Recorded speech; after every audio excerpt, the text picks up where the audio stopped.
Yeah. So then I decided to also look at what does the Bible tell us about widows and orphans. I just picked two verses which I will just go through. One was James 1:27, and it says, religion that is pure and undefiled before God and the Father is this, to care for orphans and widows in their affliction, and to keep oneself unstained by the world. Then Isaiah, what I picked was Isaiah 1:17. It said, learn to do good, make justice your aim, redress the wrong, hear the orphan's plea, defend the widow. In actual fact, there are very many references to widows in the Bible, the total of about 80, and then references to orphans, there are just over 60. And this tells us that God has got a special place for widows and orphans in his heart. And looking at these verses generally, actually, what we are commanded to do is to help widows and orphans. And the question is, do we do that?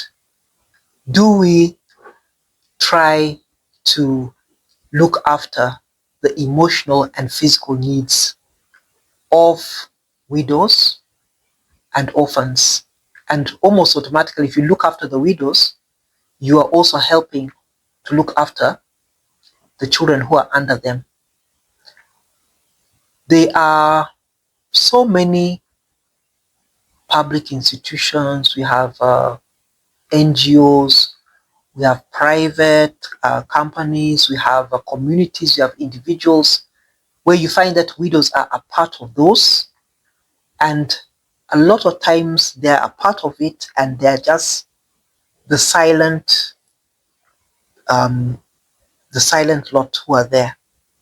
But within those institutions, communities, and even as individuals, we need to always ask ourselves, what are we doing to help widows?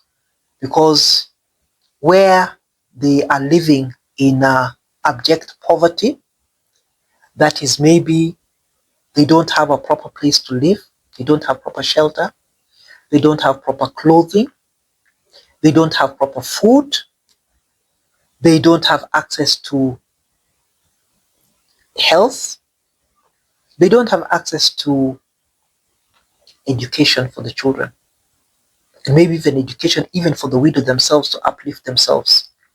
What can be done? Because so long as that large portion of the society is living in those conditions, it has a very negative impact on the society, because what kind of children are we bringing up?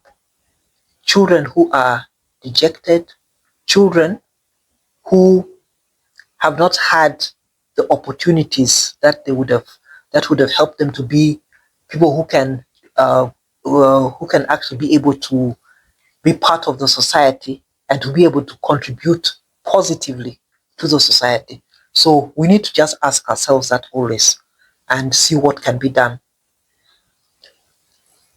My name is Joyce Onyango, and I was born in Uganda.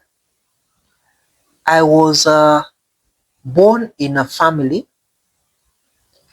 which had six girls and one boy, and a family where value is given to both the male and females, a family which has strong Catholic background, a family which valued education, a family which valued integrity, and a family which always looked out for each other, and actually would still look out for each other.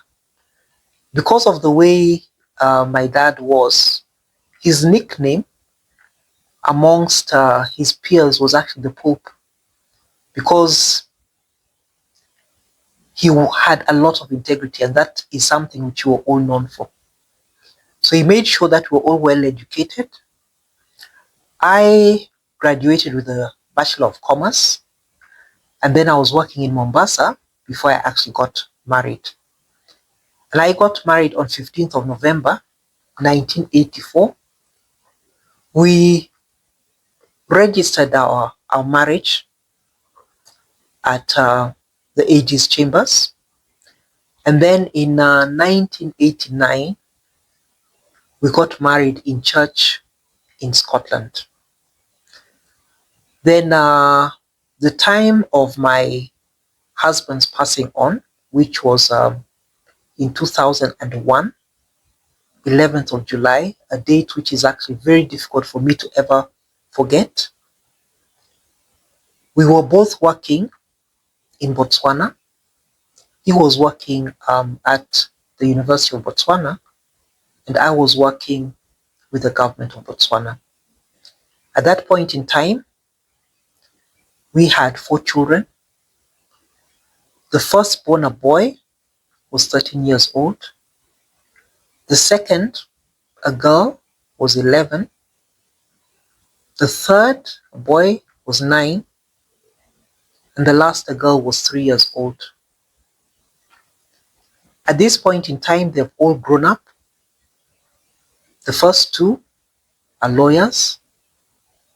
The third one is a pilot. And the last girl, the baby of the family, is an educator. I am 66 years old at this point in time, and I will be taking you, as I said, through that journey of widowhood and the experiences that I had. I trust and believe that through talking about my experiences and how I managed to navigate them, I will be able to add value to the listeners, as well as adding value in terms of wellness. So do join me in the next recording that I do, so that we can journey together. I would request that you do subscribe to my channel, you share so that as many people as possible can also benefit from it, and you also like. Thank you for listening to me, and I will see you in my next recording. Do also send me your comments, and I'll be very happy to receive those and to see whatever I can incorporate from them. Thank you, and see you next time.